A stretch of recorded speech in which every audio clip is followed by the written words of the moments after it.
आज हूँ 26 जून aunty narcotics day एवं एमती गोटे दिन रे जो नार्कोटिक्स एनोनिमस जो संस्था तरफ आज आयोजित जो कार्यक्रम रे जो माने कि डी एडिक्टेड आगुरी केबे निशाग्रस्त थिले बर्तमान निशार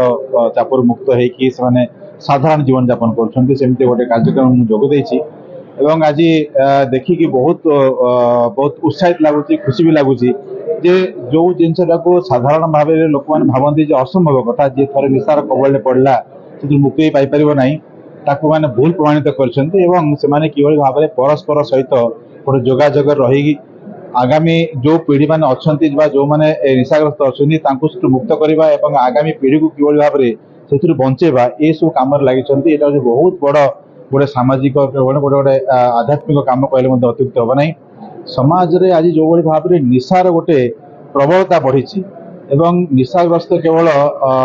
केवल पुरुष नुहे नारी भी निशाग्रस्त होची छोट पिला माने निशाग्रस्त होती स्कूल पिला मध्य निशार जो बहुलता देखा देछि यह गोटे समाज प्रति बहुत अशुभकर देखो नारी पुरुष आपको आम ही डिफाइन कर सी आजिका तारीख रे नारी माने नबाटा आपण मन को लगुच कि नारी कहीं नौ कारण आम ही डिफाइन कर नारीटा घर भर रमाज निष्पत्ति नहीं जहाँ भी हो सामाजिक व्यवस्था चलनी अनुसार महिलाटा के निशा नवा आम आम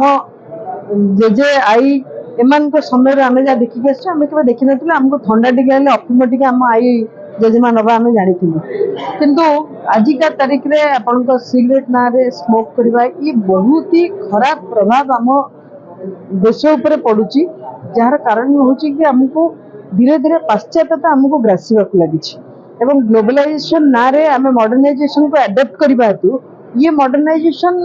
रो गोटे सिस्टम बोली भावुं आजिकल पिला माने जो यंग ग्रुप्स ये प्रबलता बा ये जो प्रखरता धीरे धीरे बढ़िबार चलछि आकु आमे प्रतिहत करवा दरकार अच्छे सरकार को भी काम देखा दरकार अच्छी एनजीओ सेक्टर मान को आहरी अवेयरनेस प्रोग्राम आवश्यकता अच्छी जे